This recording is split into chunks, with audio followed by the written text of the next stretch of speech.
quiero comprar. ¿En qué me beneficia? Paradójicamente, la cultura del comercio electrónico siempre ha aludido que las mujeres son unas compradoras compulsivas. A veces porque están enojadas, compran. A veces porque están contentas, compran. A veces porque están aburridas, compran. A veces porque están deprimidas, compran. Hay motivos por todo lado para hacer compras, siempre que se tenga con el dinero suficiente para hacerlo. Pero no es una realidad, solamente es un esquema de la sociedad que se ha venido trabajando. Y si busca imágenes en internet acerca de compras, seguramente que la mayoría de imágenes tienen relación con la mujer. Quizás por aquello de que muchas veces las mujeres van sus tiempos libres buscando en los centros comerciales o en los almacenes esa prenda de vestir que les hace falta en su closet. Pueden tener 15 pares de zapatos, pero necesitan uno más porque ese está más hermoso que el que había llevado anteriormente. Esto es conocido en la industria, en el comercio, y por eso es que es tan lucrativo tener empresas que estén destinadas, orientadas hacia la mujer. Muy poco se destina esfuerzos comerciales o de mercadeo con productos hacia los hombres, porque son menos impulsivos en el momento de comprar algún artículo, algún producto. En Lucas capítulo 14, 28 al 29, dice, cuando alguien va a construir una torre, se sienta primero a hacer un plan, ¿verdad? Tiene que ver si tiene el dinero para hacer el trabajo. Si no hace primero un plan, empezará a construir el edificio, pero no lo podrá terminar y todos se burlarán de él. Eso es lo que hablamos nosotros en finanzas, elaborar un plan. Siempre para hacer las compras debemos basarnos en un presupuesto, basarnos en un plan. Eso es lo que se aplica a nivel empresarial, a nivel de inversionistas, a nivel de personas que manejan sus finanzas bajo un plan, no sencillamente porque tuvo un capricho. Luego vamos a aplicar principios de economía, principios de finanza en nuestras vidas porque se hace necesario que administremos sabiamente lo que Dios nos ha dado. Él nos ha entregado unos recursos económicos para que nosotros los administremos. Y empezamos a administrarlo cuando nosotros elaboramos un plan. Si no elaboramos un plan, pues el mismo Jesús dice, no podrá terminar esa torre, ese edificio, y todos se burlarán de él. Si ustedes miran este edificio, ustedes mismos podrán burlarse y podrán decir, carambas, pero ¿quién fue el arquitecto de esta obra tan especial? Y es una fotografía real, es una vivienda ubicada en Venezuela, donde la persona que empezó a construir tenía unos recursos escasos e hizo la primera planta, el primer nivel, bastante angosto. Seguramente después tuvo algún dinero adicional y dijo, vamos, carambas, construyamos un segundo piso. Y luego tuvo un excedente y construyó ese alerón que tiene ese edificio. Eso se hace porque no se tiene un plan. Desde un principio no se tuvo un plan para construir la vivienda. Entonces empezó con los pocos ahorros que tenía. Y si ustedes miran en esa vivienda, tiene hasta parabólica, le entra señal de parabólica a esa vivienda. Es decir, ya es una persona que tiene unos recursos económicos, ya tiene su casa. Y notarán ustedes que tiene aire acondicionado, tanto en el primer piso como en la parte superior. Aparte de eso, pues una hamaca. No sé si se acostarán en esa hamaca, pero tiene una hamaca colgada en esa terraza allá que asoma a la calle completamente. Seguramente que si nosotros pasáramos por allí y habláramos con el dueño de esa vivienda, él causaría muchas burlas de sus vecinos. Eso no es lógico, eso no es racional. Eso es fruto de la improvisación. Y eso mismo nos puede suceder a nosotros cuando improvisamos en las compras. Eso mismo nos sucede a nosotros cuando manejamos nuestras finanzas a nuestro criterio, a nuestro capricho, sin un plan, sin un presupuesto, sin analizar ciertas cosas. ¿Qué son esas cosas que nosotros tenemos que analizar? Primero que todo, reconocer qué tipo de comprador soy yo. Cuando uno busca en internet acerca de tipos de compradores, hay mucha clasificación, pero toda esa clasificación que existe, yo la relaciono en solamente dos grupos: el comprador racional y el comprador emocional. El comprador racional es aquel que, a pesar de tener dinero en el banco, en el bolsillo o en tarjetas de crédito o créditos otorgados, lo piensa muy bien antes de gastar ese dinero, antes de realizar una compra, y es una persona que analiza las cosas y elabora un plan o elabora un presupuesto. Por el contrario, el emocional es aquel que permite que ese dinero que tiene en el bolsillo o en el banco o en la tarjeta de crédito domine sus emociones, domine sus decisiones, y resulta comprando cosas que seguramente no necesita y de las cuales seguramente se va a arrepentir en el futuro por haber tomado decisiones no racionales. Mientras el comprador racional hace planes con lo que tiene, el irracional o emocional no planea. Él sencillamente hace los gastos, compra las cosas, así en el futuro quede como quede. Y aquí entramos a definir algunos términos de economía muy importantes que necesitamos para nuestra propia vida. El hecho de que la economía sea una ciencia que administra los recursos escasos no es solamente para las empresas, es para mi vida. Mi vida es una empresa, mi hogar es una empresa. Luego tengo que tener en claro esos conceptos fundamentales. En primer lugar, un gasto. ¿Qué es un gasto? Un gasto es toda aquella erogación de dinero que no me retorna ningún beneficio a futuro. Es decir, yo compro una prenda de vestir y ya gasté el dinero. En el futuro, esa prenda de vestir me durará unos meses y hasta ahí llegó ese dinero. No hubo un reporte de inversión, es decir, no hubo una utilidad adicional porque sencillamente compré una prenda de vestir que se va desgastando con el paso del tiempo. Por el contrario, tenemos la inversión. La inversión es aquellas compras que realizo en ciertas cosas que me van a generar a mí en el futuro un ingreso adicional. Y eso es importantísimo que lo tengamos en cuenta. Son ingresos adicionales. Pues bien, muchas veces pensamos que comprar vivienda es una gran inversión. Pero ojo, no siempre comprar vivienda propia es una inversión, puede ser un gasto. Y le voy a colocar un ejemplo muy sencillo. Una señora que estaba viviendo en arriendo y pagaba 700,000 pesos en arriendo porque su propiedad, su casa, estaba alquilada o utilizada por un colegio, no podía vivir en esa casa. El día que le desocuparon la casa, ella tuvo que tomar una decisión. Me paso a vivir a mi casa, con lo cual yo me ahorro el valor del arriendo. Uno pensaría, realmente esa persona está pensando racionalmente. Pero si uno hace la comparación, ella estaba pagando 700,000 pesos. La casa donde funcionaba el colegio se podía rentar entre 1,5 millones y 2 millones de pesos. Luego, si ella se pasa a vivir a su casa y no la arrienda, eso se convierte en un gasto. No es una inversión, no es una decisión racional. ¿Por qué? Porque deja de pagar 700,000 pesos en arriendo para sencillamente pagar 1,5 millones o 2 millones de pesos en arriendo en su propia vivienda. Es decir, no está generando un ingreso adicional. Seguramente sería una inversión si ella sigue pagando arriendo por fuera, renta su casa, su propiedad, y el excedente lo puede invertir en otra cosa.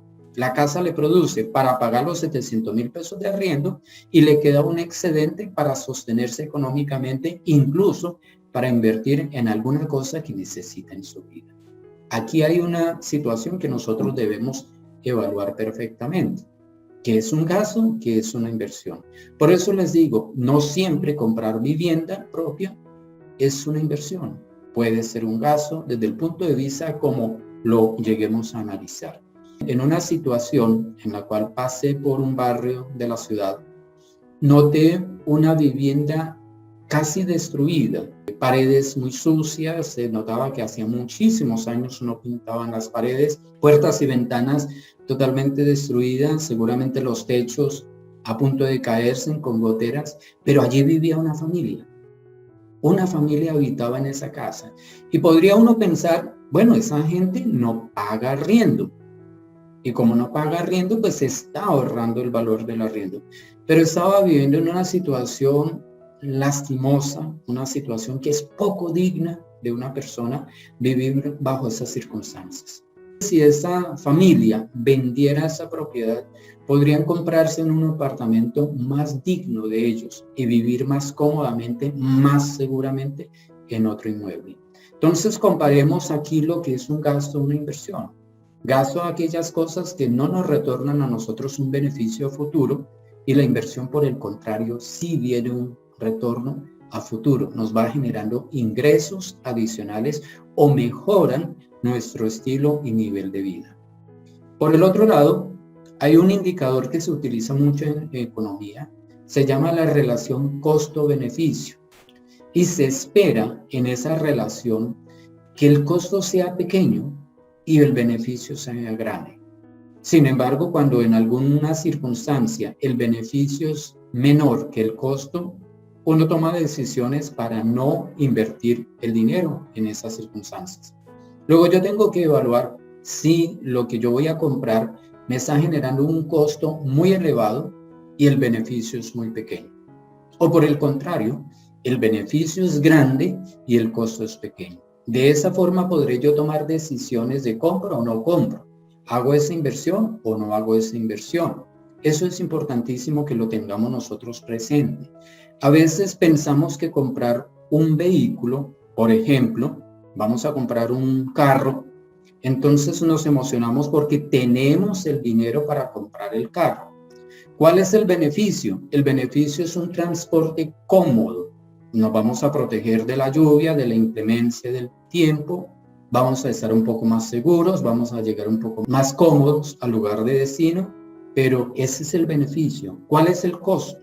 El costo es, primero que todo, el valor de compra del vehículo. Segundo, impuestos. Tercero, mantenimiento del vehículo. Cuarto, todos los trancones que tengo que superar para poder llegar al lugar de destino. Y todo esto es más que el beneficio que voy a obtener. Y aquí tengo que tomar decisiones. ¿Estoy dispuesto a pagar ese costo para lograr ese beneficio pequeño? O me preguntaría, ¿sería mejor pagar taxi? ¿Sería mejor pagar un medio de transporte alterno? En algún momento una persona sacó un vehículo prestado, no era un vehículo de alta gama, porque pues el vehículo propio estaba en el taller. Y pues estaba muy contento porque pues había pedido ese favor y le habían favorecido con el alquiler o con el préstamo del vehículo sin ningún costo. Llegando precisamente a su lugar de trabajo hubo un accidente. Y aquí se pregunta uno, ¿cuál fue el beneficio? Le hubiera podido ir más fácil si se hubiera ido en taxi, le hubieran cobrado el valor del taxi. Pero como hubo un accidente, el costo fue superior a los 9 millones de pesos. El costo está por encima del beneficio y estamos dispuestos a que ese costo sea por encima del beneficio. Y aquí entramos nosotros a razonar las decisiones de comprar, porque cuando a uno le prestan un vehículo, básicamente le están haciendo una venta, porque le entregan a uno una propiedad, la cual uno tiene que responder por ella. Es como si fuera mi propiedad y tengo que responder por eso que me han prestado. Y en esa forma yo estoy elevando el costo por un beneficio mucho más pequeño. Esta es una palabra muy importante que la conocemos, que se llama costo de oportunidad. ¿Qué es el costo de oportunidad? Es sencillamente aquellas cosas a las cuales renuncio por tener algo. Yo puedo comprarme un par de zapatos, pero estoy renunciando a comprar un libro. Ese es el costo de oportunidad.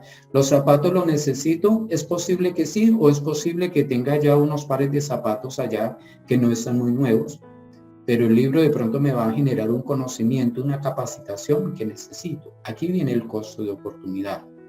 ¿Qué es lo que dejo de comprar por comprar aquello que quiero comprar en el momento?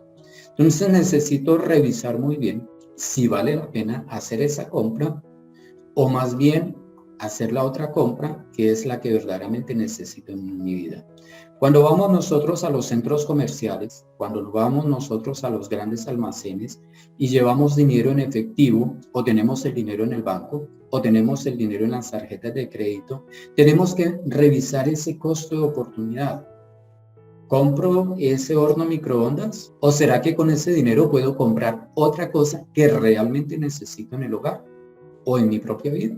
Y aquí es donde empiezo a tomar decisiones racionales, cuando evalúo el costo de oportunidad antes de tomar la decisión de una compra. Razonando ando, y aquí hay unas preguntas que nosotros debemos formularnos cotidianamente o en algún momento para racionar las decisiones de compra. ¿Me endeudo por encima de mi capacidad real?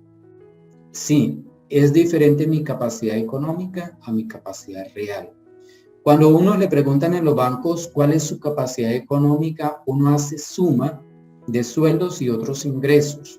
Y muchas veces tiene en cuenta ingresos adicionales que son temporales o esporádicos. Pero el nivel de deuda debe estar considerado con base en mi capacidad real. Es decir, realmente con qué dinero yo puedo contar de aquí a unos años. No con aquellos ingresos extras o adicionales que eventualmente pueden llegar a mi vida. Luego, ¿me endeudo por encima de mi capacidad real? Esa es una pregunta que tengo que formularme continuamente. O más bien, prefiero mantener una deuda bastante pequeña en mi empresa o en mi vida.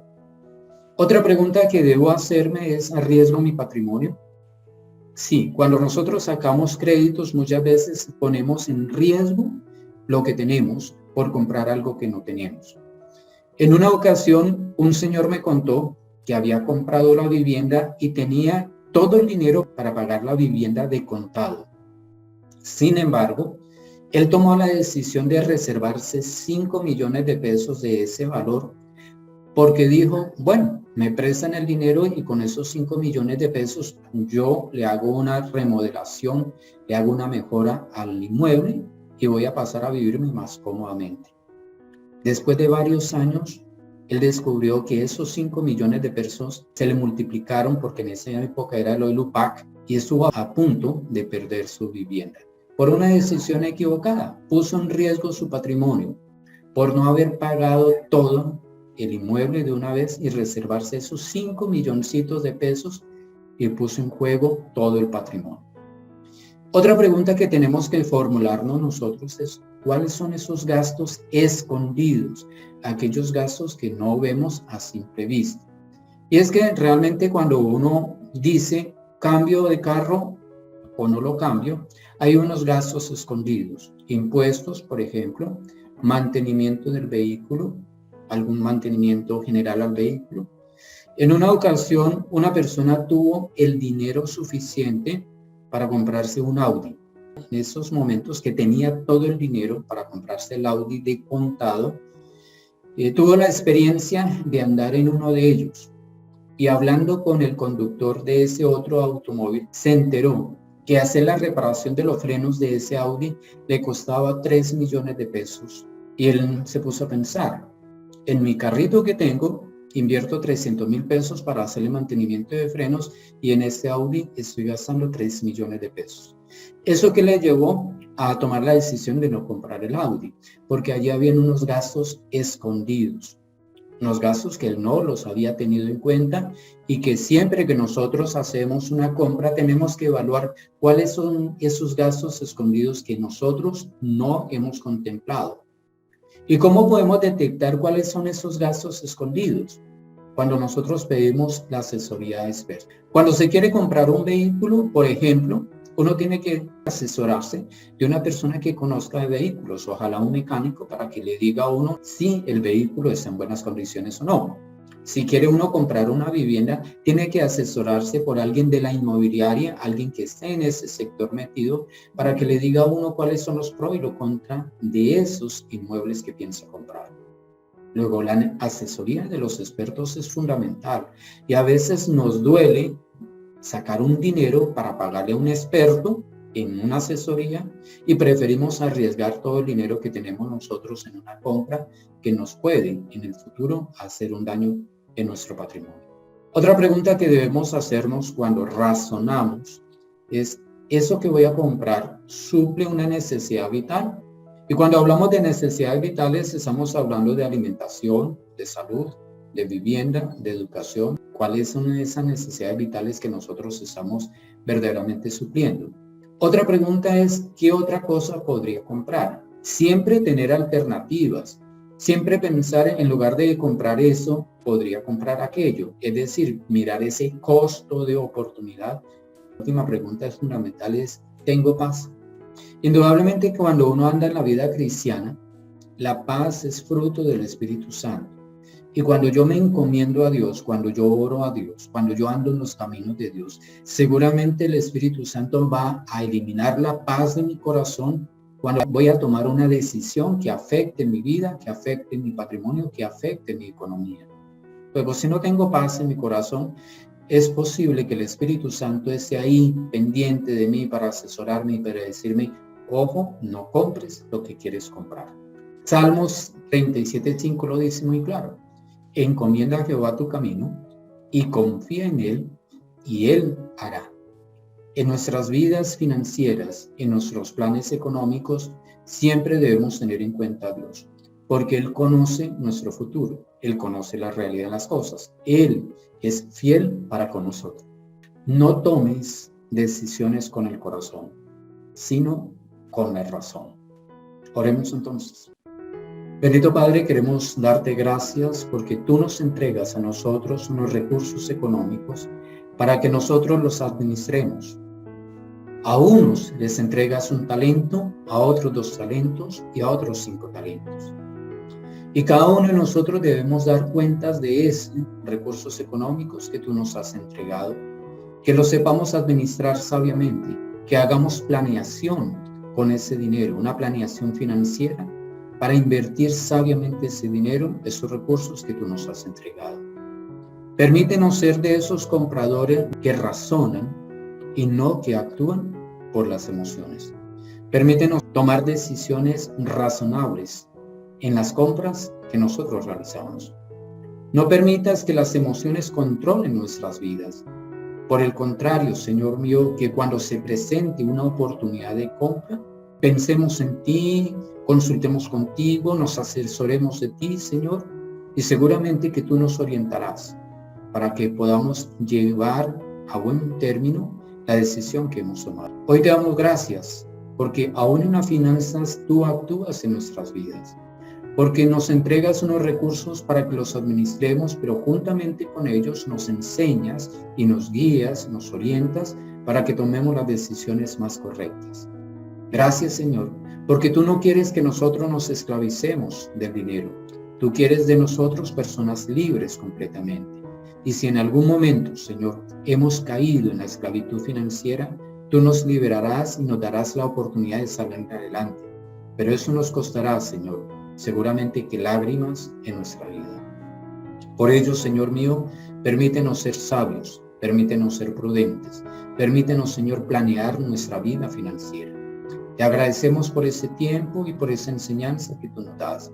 En el nombre maravilloso de Cristo Jesús. Amén.